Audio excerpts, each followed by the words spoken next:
Bonjour et bienvenue à cette célébration eucharistique. La messe d'aujourd'hui sera célébrée pour le repos de l'âme d'Ulrich Berthelot, demandé par sa fille Joanne Marois. Pour la paix dans le monde, demandé par les filles d'Isabelle. Le président de la célébration sera l'abbé François Kimbwenge, administrateur. Entrons en célébration.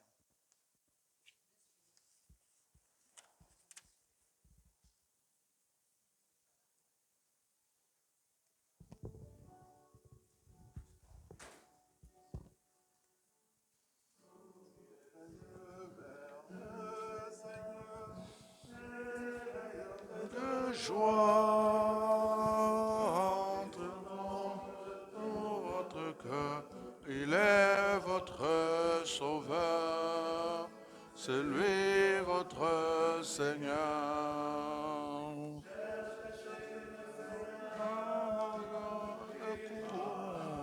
Écoutez, il m'a guéri de mes peurs, et sans fin je le louerai.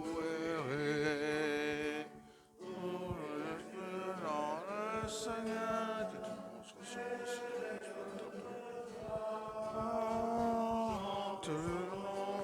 tout notre cœur, il est notre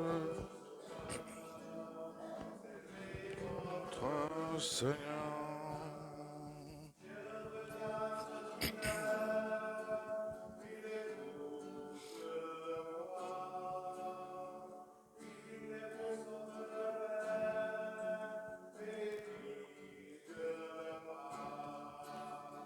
Chanterai vers le Seigneur et je n'ai de joie. Chantez-vous de votre cœur.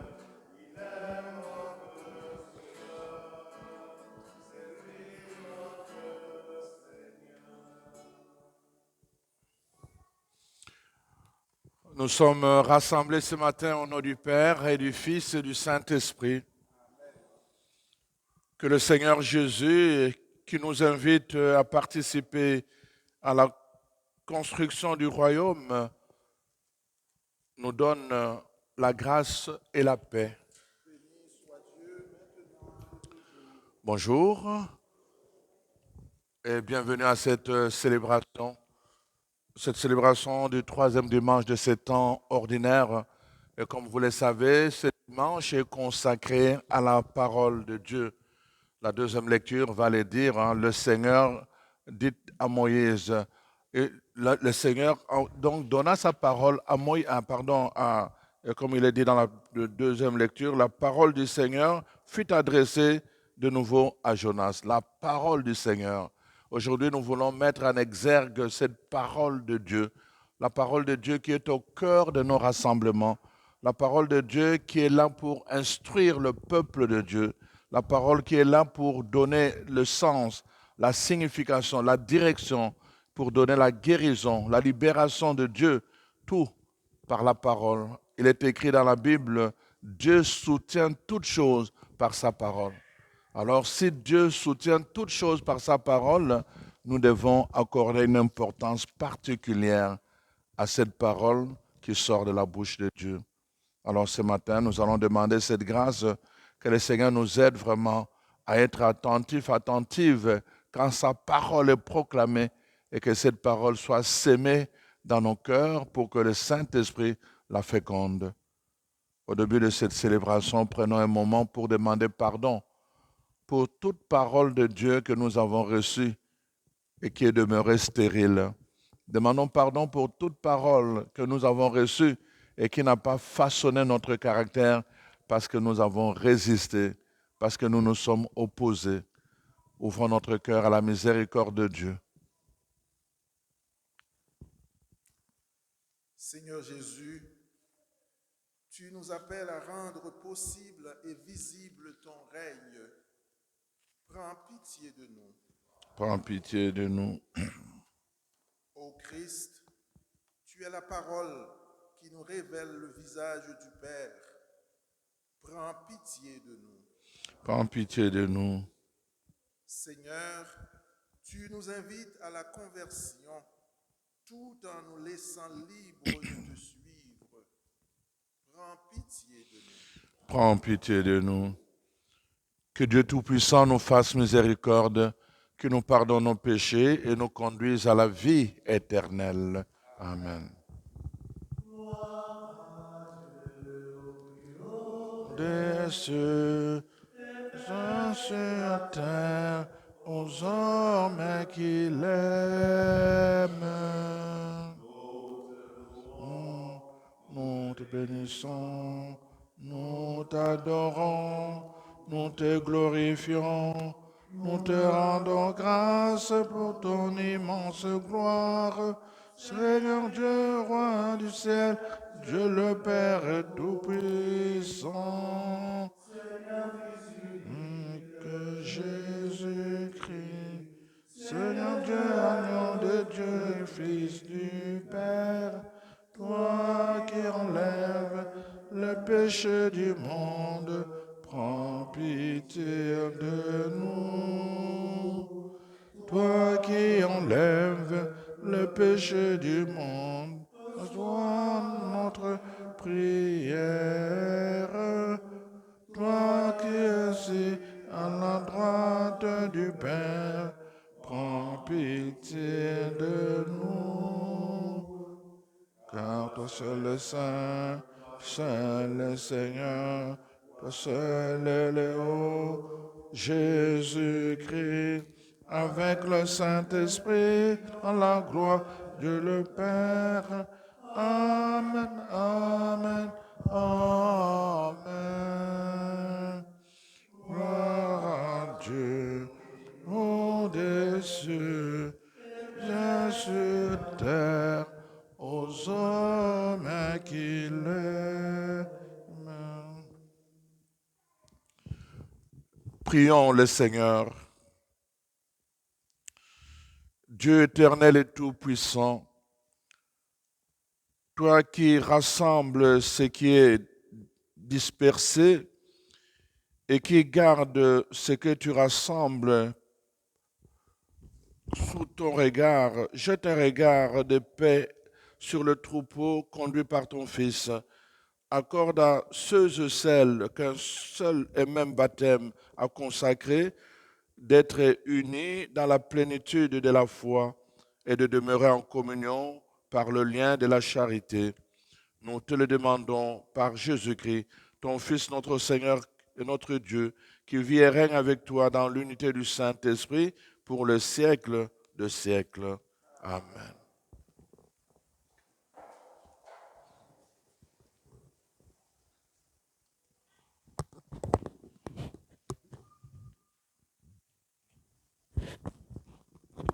Du livre de Jonas. La parole du Seigneur fut adressée de nouveau à Jonas. Lève-toi, va à Ninive, la grande ville païenne. Proclame le message que je te donne sur elle. Jonas se leva et partit pour Ninive, selon la parole du Seigneur. Or, Ninive était une ville extraordinairement grande. Il fallait 3 jours pour la traverser. Jonas l'a parcouru une journée à peine en proclamant « Encore 40 jours et Ninive sera détruite. » Aussitôt, les gens de Ninive crurent en Dieu. Ils annoncèrent un jeûne et tous, du plus grand au plus petit, se vêtirent de toile à sac. En voyant leur réaction et comment ils se détournaient de leur conduite mauvaise, Dieu renonça au châtiment dont il les avait menacés. Parole du Seigneur. Rendons grâce à Dieu.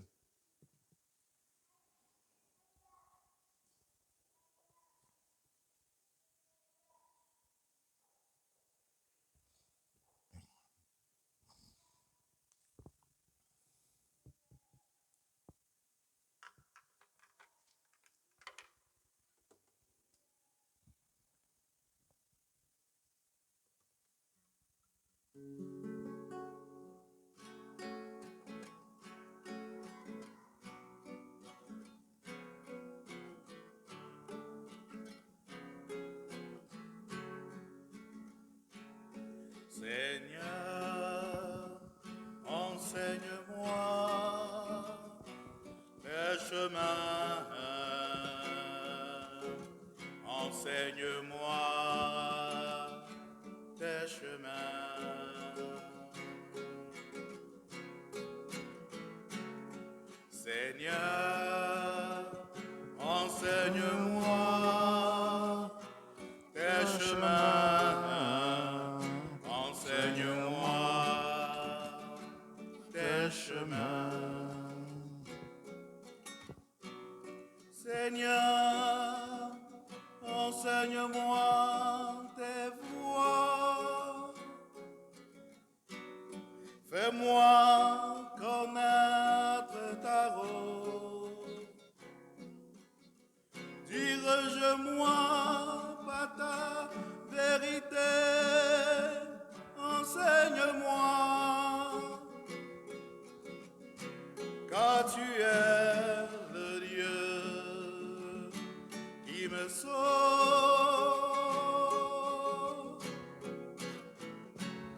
Seigneur, enseigne-moi tes chemins.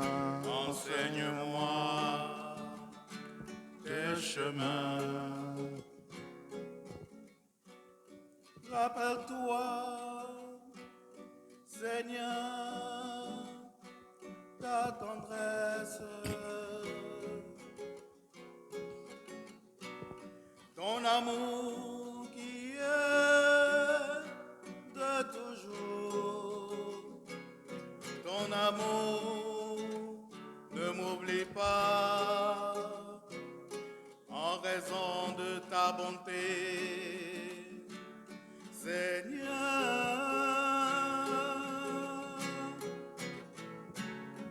Seigneur, enseigne-moi tes chemins. Enseigne-moi tes chemins.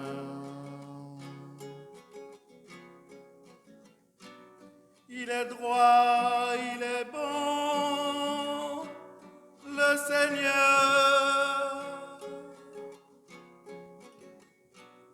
Lui qui montre aux pécheurs le chemin. Sa justice dirige les humbles. Il enseigne aux hommes son chemin.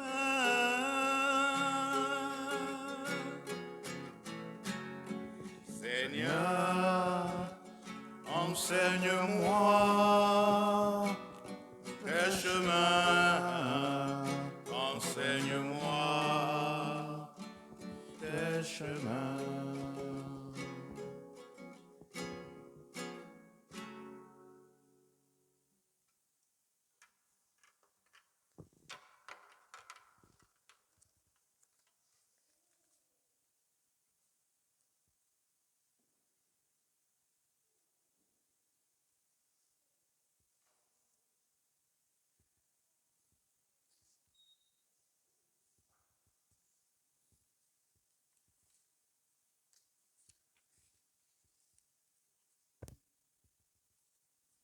De la première lettre de Saint Paul apôtre aux Corinthiens. Frères, je dois vous le dire, le temps est limité.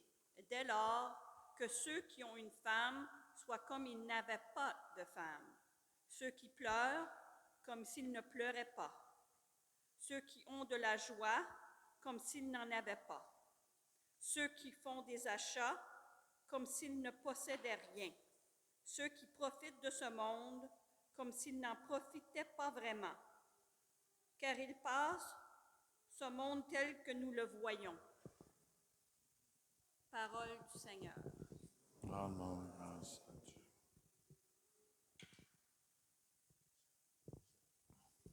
Alléluia, alléluia. Le règne de Dieu est tout proche. Convertissez-vous et croyez à l'Évangile. Alléluia. Que le Seigneur soit avec vous, que son Esprit sanctifie vos lèvres pour proclamer la bonne nouvelle du salut au nom du Père et du Fils et du Saint-Esprit.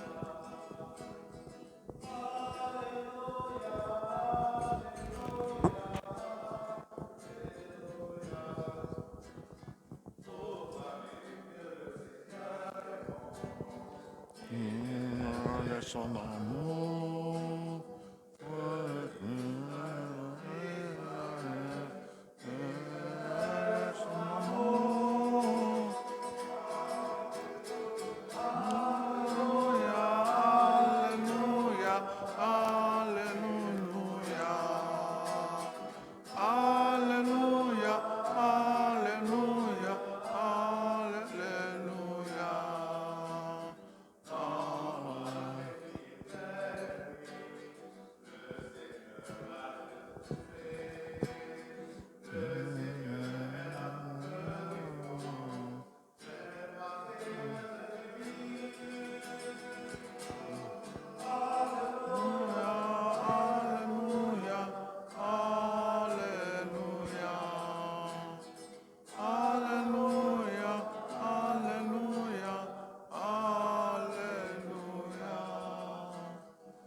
Le Seigneur soit avec vous. Et avec votre esprit, Évangile de Jésus-Christ selon saint Marc. gloire à toi, Seigneur. Après l'arrestation de Jean le Baptiste, Jésus partit pour la Galilée proclamer l'évangile de Dieu. Il disait, « Les temps sont accomplis, le règne de Dieu est tout proche. Convertissez-vous et croyez à l'évangile. » Passant le long de la mer de Galilée, Jésus vit Simon et André, le frère de Simon, en train de jeter les filets dans la mer, car c'étaient des pêcheurs. Il leur dit, « Venez à ma suite, je vous ferai devenir pêcheurs d'hommes. » Aussitôt, Laissant leur filet, ils le suivirent. Jésus avança un peu et il vit Jacques, fils de Zébédée, et son frère Jean, qui étaient dans la barque et réparaient les filets. Aussitôt, Jésus les appela. Alors, laissant dans la barque leur père Zébédée avec ses ouvriers, ils partirent à sa suite. Acclamons la parole de Dieu.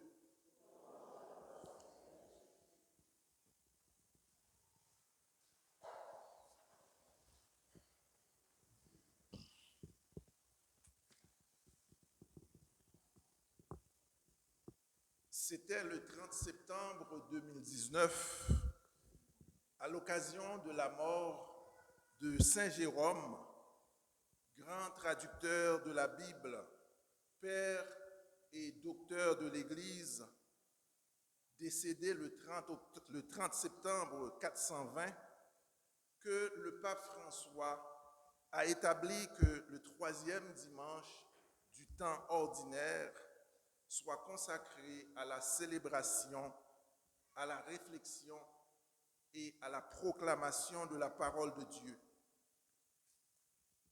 Alors on pourrait se demander, mais pourquoi consacrer un dimanche à la parole de Dieu, vu qu'on la proclame tous les dimanches, pour ne pas dire tous les jours? En faisant cela, le Saint-Père veut rappeler à tous, pasteurs et fidèles, l'importance et la valeur de la Sainte Écriture pour la vie chrétienne, ainsi que la relation entre la parole de Dieu et la liturgie. Ce jour consacré à la Bible veut être non pas une seule fois par an, mais un événement pour toute l'année, parce que nous avons un besoin urgent de devenir familier et intime de la Sainte Écriture et du ressuscité. Si nous examinons objectivement notre relation, notre rapport avec la parole de Dieu, avec la Bible, on ne peut pas dire que nous autres chrétiens catholiques, nous avons une relation très conviviale et très intime avec la parole. Je ne crois pas qu'on puisse dire, comme dans le livre de Jérémie, au chapitre 15, « Seigneur, quand je rencontrais tes paroles, je les dévorais. Elles faisaient ma joie, les délices de mon cœur, parce que ton nom était invoqué sur moi, Seigneur Dieu de l'univers. » Il faut quand même se rappeler qu'il n'y a pas très longtemps, il n'y a pas si longtemps, que la lecture de la Bible était réservée seulement aux membres du clergé. En instituant ce dimanche de la parole, l'Église veut nous faire entrer dans un cœur à cœur avec le Christ présent dans les Écritures. Aussi bien que nous croyons à la présence vivante et agissante du Christ dans l'Eucharistie, dans le tabernacle, nous sommes invités à développer cette même croyance, cette même révérence, cette même vénération à la présence de Dieu dans sa parole. C'est pour ça qu'on a fait la procession avec l'évangéliaire ce matin. Dieu est aussi présent dans la parole qu'il l'est dans l'Eucharistie. Alors je vous invite donc à aménager un espace dans votre maison pour exposer la parole de Dieu, pour exposer la Bible. Si on ne peut pas avoir un tabernacle chez nous avec l'hostie consacrée, on peut avoir une Bible bénie dans notre maison. Et ça a exactement la même valeur qu'avoir le corps et le sang du Christ exposés dans notre maison. Ce dimanche de la parole de Dieu est une occasion pour nous de prendre conscience qu'au moyen des lectures bibliques proclamées dans la liturgie, Dieu parle à son peuple et c'est le Christ lui-même qui s'annonce dans son évangile. Le Christ est le centre et la plénitude de toute écriture, l'Ancien et le Nouveau Testament. Nous sommes invités à lire et à prier quotidiennement la parole de Dieu. C'est comme une source intarissable d'eau fraîche où l'on vient puiser pour épancher sa soif. Vous savez, il y a des applications qu'on peut télécharger sur nos téléphones intelligents pour nous aider dans la lecture quotidienne de la Bible. Il y a par exemple le site aelf.org qui nous donne les textes de la messe de chaque jour.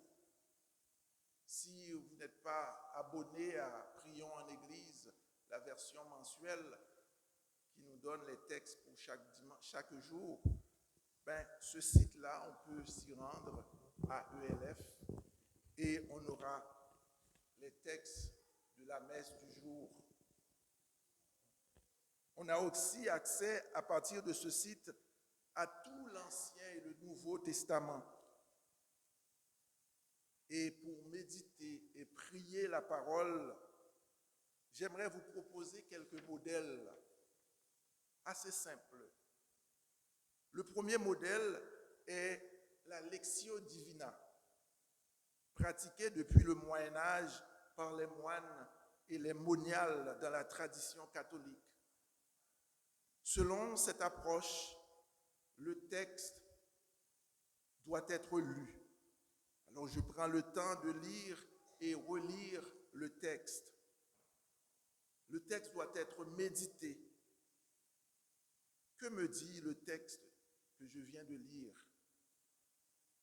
Le texte doit être prié. J'entre en dialogue avec le Seigneur par sa parole. Le texte doit être contemplé.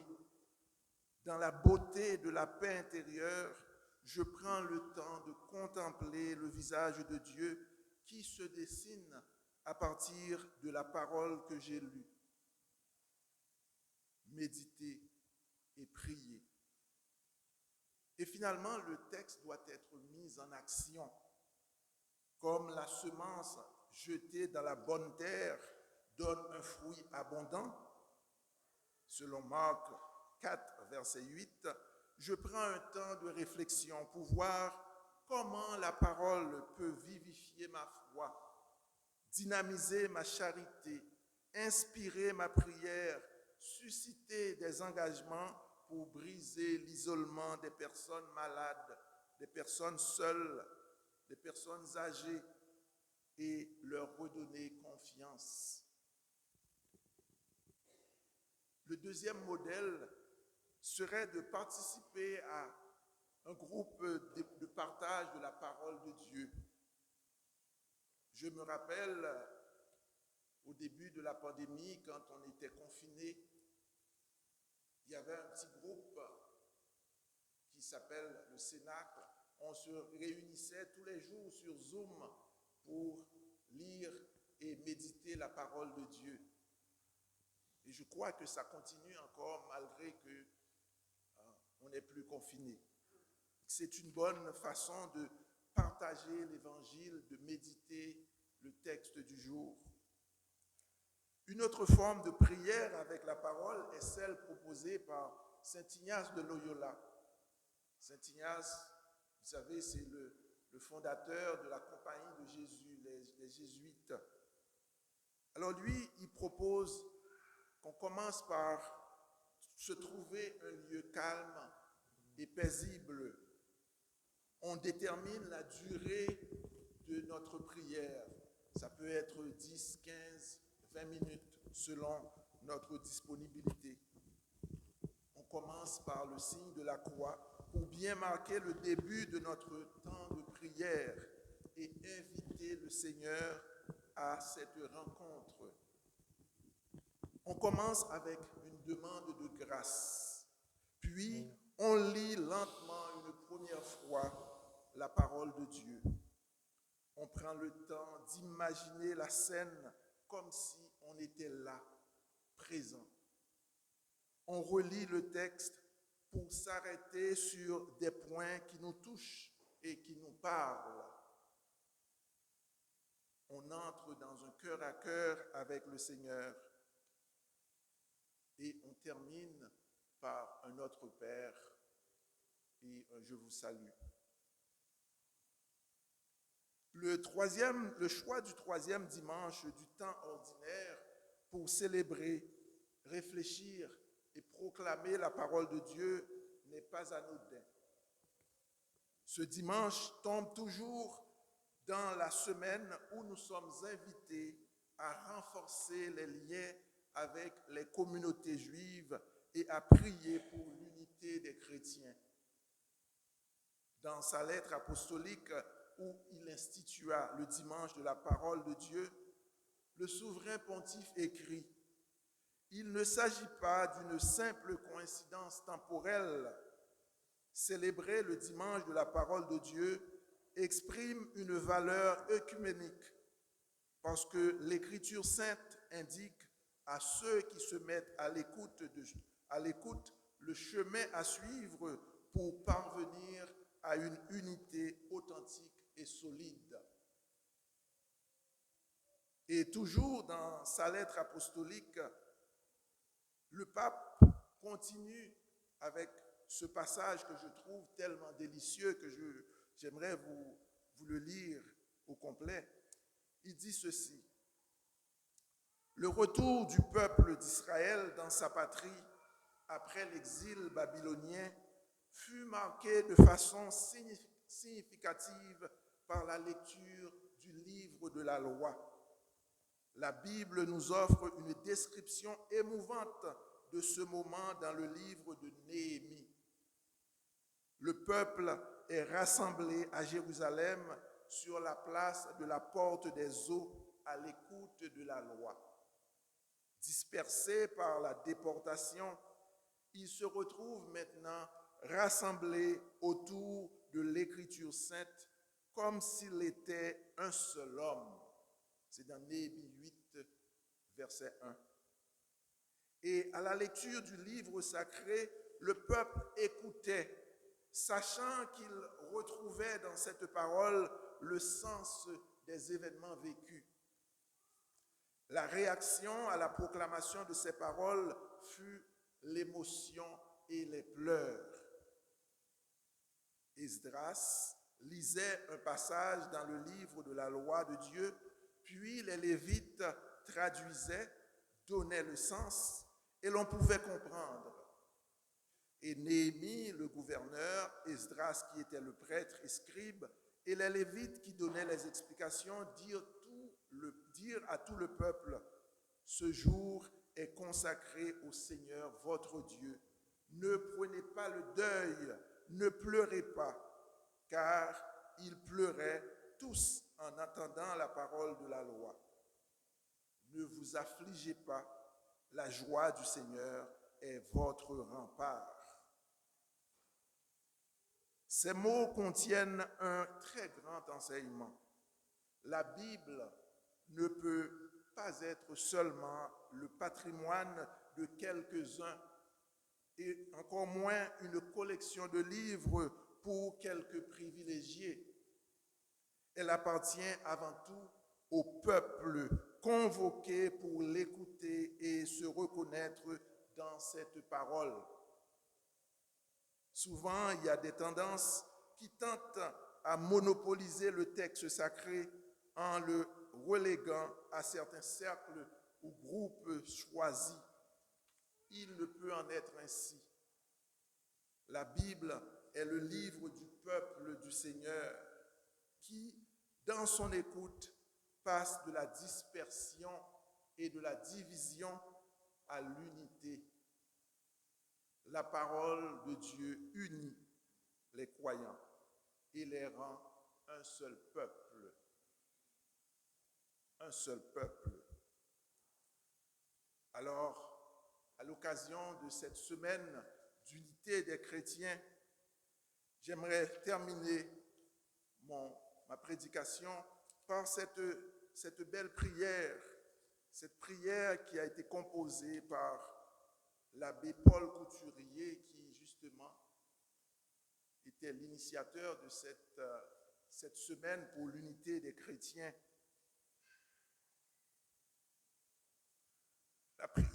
La prière se lit ainsi.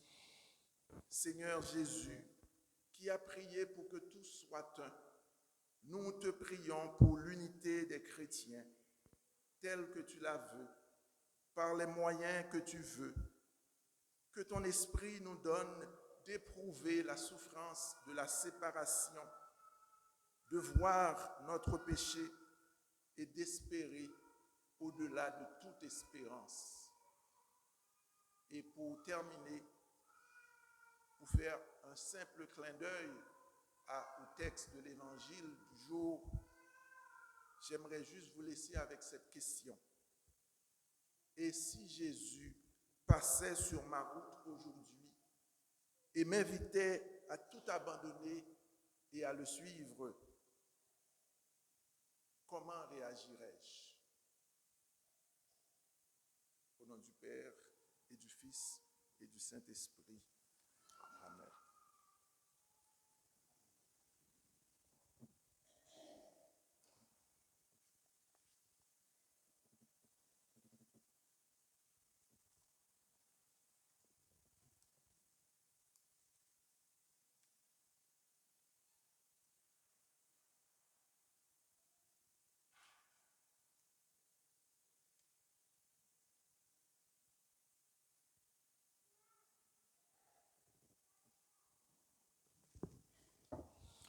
Levons-nous maintenant, chers frères et sœurs.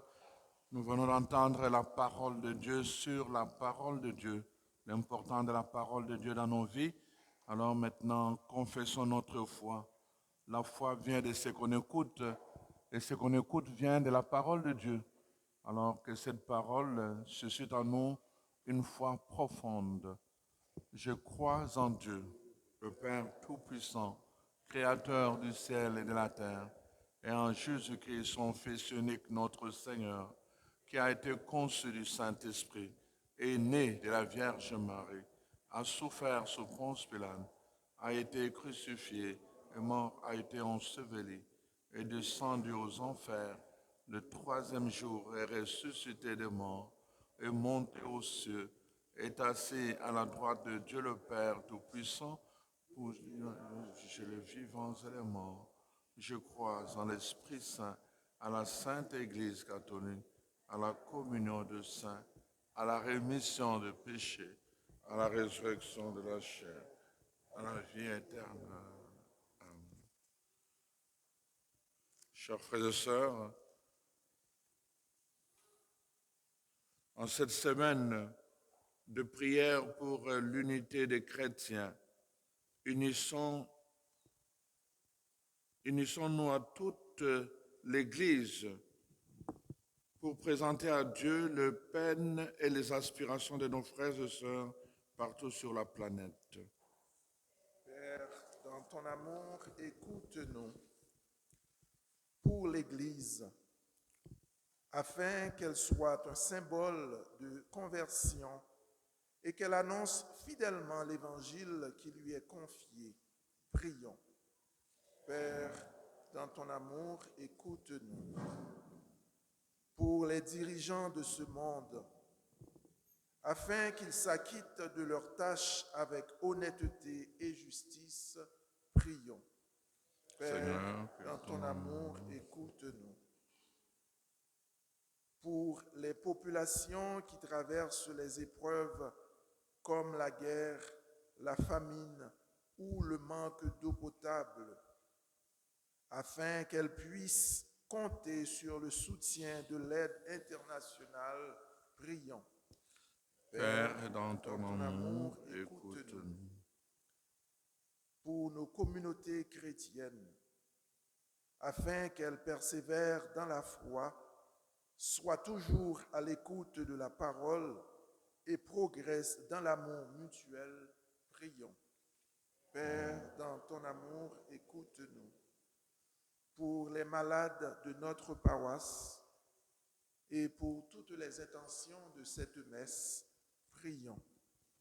Père, dans ton amour, écoute-nous. Père très bon, tu nous as donné la plénitude de ta parole dans le Christ, Verbe éternel. Éveille-nous à l'urgence de nous convertir à l'Évangile, afin que toute notre vie l'annonce à ceux et celles qui doutent et vivent loin de toi. Nous te le demandons par Jésus, le Christ notre Seigneur. Amen.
Jésus, viens vers toi. Jésus.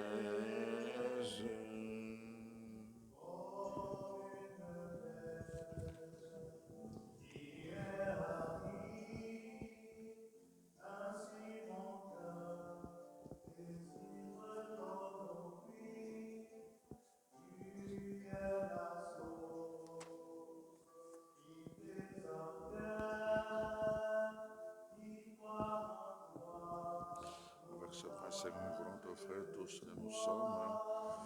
Nous t'aimons de ta bonté, ce pain, fruit de la terre et du travail des humains. Nous te le présentons et deviendra pour nous le pain de vie. Béni sois-tu Dieu maintenant et toujours.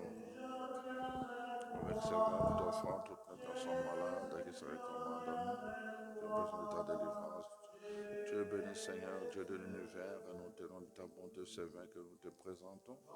Et le fruit de la vigne et du travail des humains deviendra pour nous le vin du royaume éternel. Béni soit Dieu maintenant et toujours. Humble et pauvre Seigneur, nous te supplions que notre sacrifice des gens trouvent grâce devant toi. La voix de mes fautes, Seigneur, et de mon péché, purifie-moi.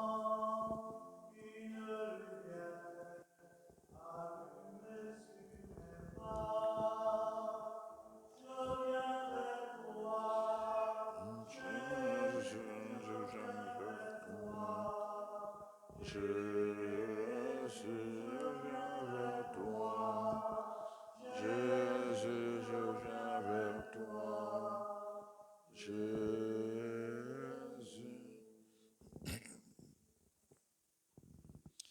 Prions ensemble, mes frères et sœurs, au moment d'offrir le sacrifice de toute l'Église. Accueille avec bienveillance nos présents. Nous t'en prions, Seigneur, qu'ils soient sanctifiés et servent ainsi à notre salut par Jésus, le Christ, notre Seigneur. Le Seigneur soit avec vous. Élevons notre cœur. Rendons grâce au Seigneur notre Dieu.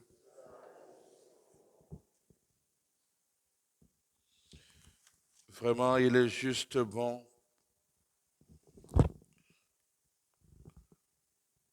de te rendre grâce et de chanter ta louange, Dieu le Père Tout-Puissant, pour l'œuvre que tu as accomplie dans ce monde par notre Seigneur Jésus le Christ. Au sein de notre humanité encore désunie et déchirée, Nous savons d'expérience que tu changes le cœur et les prépares à la réconciliation. Ton esprit travaille le cœur des hommes pour que les ennemis se parlent à nouveau, les adversaires s'étendent la main et que le peuple cherche à se rencontrer. Oui, c'est ton œuvre, Seigneur, quand l'amour l'emporte sur la haine, quand la vengeance fait place au pardon et la discorde se change en amitié. C'est pourquoi, unis au cœur céleste qui te chante, nous ne cessons de te rendre grâce et sur la terre nous proclamons sans fin ta gloire.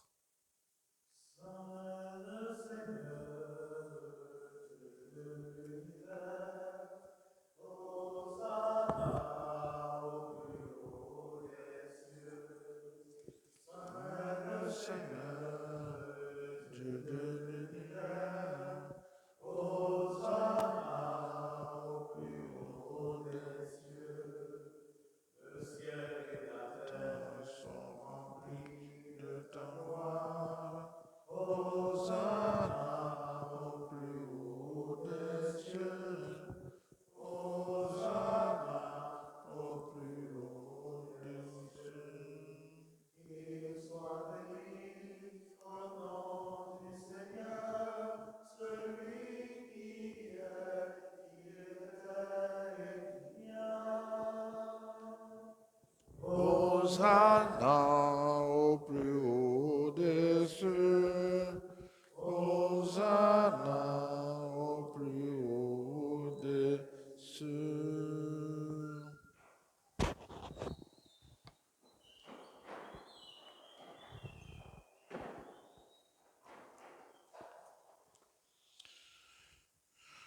Père Tout-Puissant, nous te bénissons par Jésus-Christ, ton Fils, venu dans notre monde en ton nom. Il est la parole du salut pour les hommes, la main que tu tends aux pécheurs, le chemin par où arrive la paix que tu donnes.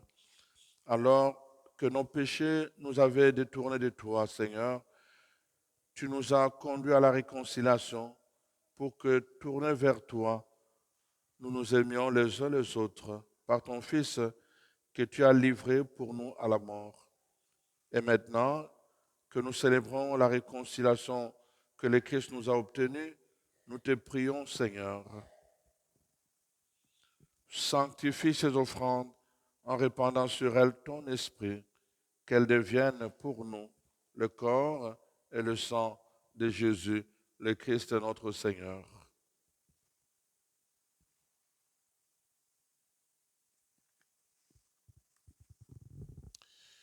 Au cours du repas, lui qui allait donner sa vie pour notre libération, il prit le pain dans ses mains et te rendant grâce et dit la bénédiction, il rompit le pain et le donna aux disciples en disant, prenez et mangez-en tous, ceci est mon corps livré pour vous.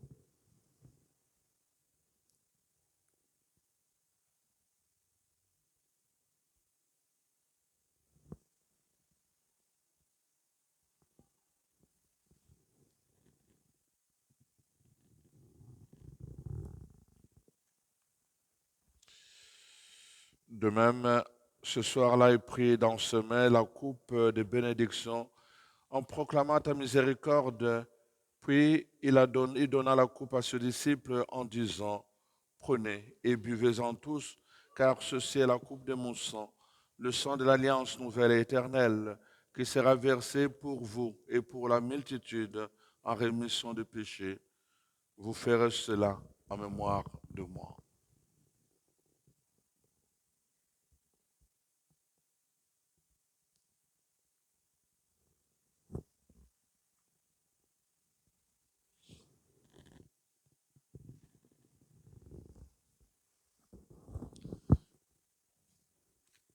Il est grand le mystère de la foi.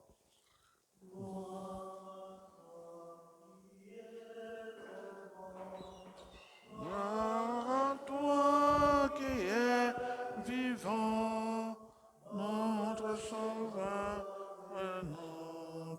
Dieu, le Seigneur Jésus.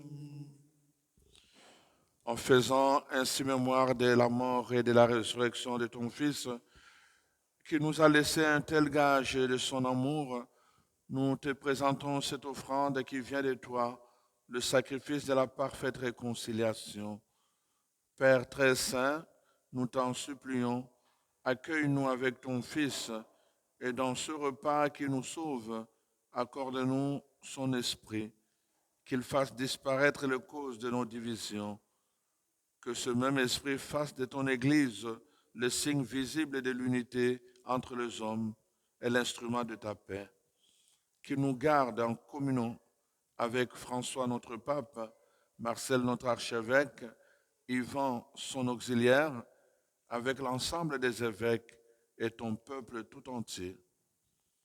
Et comme tu nous as réunis maintenant à la table de ton Fils, rassemble-nous un jour auprès de la glorieuse Vierge Marie, Mère de Dieu, avec tes bienheureux apôtres, tous les saints, avec nos frères et sœurs, et avec les hommes et les femmes de toute origine et de toute langue qui sont morts dans ton amitié. Nous te prions particulièrement pour l'âme de Ulrich Berthelot.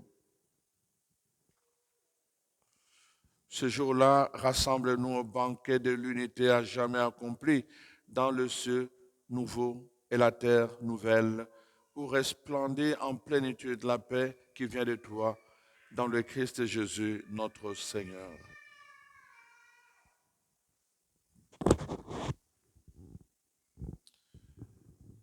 Par lui, avec lui et en lui, à toi, Dieu le Père Tout-Puissant, dans l'unité du Saint-Esprit, tout honneur et toute gloire pour les siècles des siècles. Amen. Comme nous l'avons appris du Sauveur et selon son commandement, nous osons dire, Notre Père qui es aux cieux, que ton nom soit sanctifié, que ton règne vienne, que ta volonté soit faite sur la terre comme au ciel. Donne-nous aujourd'hui notre pain de ce jour. Pardonne-nous nos offenses, comme nous pardonnons aussi à ceux qui nous ont offensés. Et ne nous laisse pas entrer en tentation, mais délivre-nous du mal. Oui, délivre-nous de tout mal, Seigneur, et donne la paix à notre temps. Soutenus par ta miséricorde, nous serons libérés de tout péché, à l'abri de toute épreuve.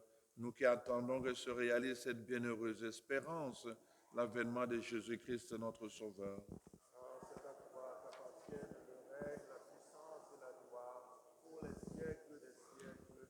Seigneur Jésus-Christ, tu as dit à tes apôtres, je vous laisse la paix, je vous donne ma paix. Ne regarde pas nos péchés, mais la foi de ton Église. Pour que ta volonté s'accomplisse, donne-lui toujours cette paix. Mets un terme à nos divisions et conduis-nous vers l'unité parfaite. Donne ta paix aux églises orientales, donne ta paix aux églises orthodoxes et donne ta paix à leurs patriarches. Donne ta paix aux églises issues de la Réforme, à la communion anglicane. Donne ta paix aux églises évangéliques, aux églises pentecôtistes et à toutes les assemblées chrétiennes qui invoquent ton nom et à leurs responsables. Donne ta paix aux enfants d'Israël, le peuple dont tu es issu, toi qui vis et règnes pour les siècles des siècles. Amen. Que la paix du Seigneur soit toujours avec vous.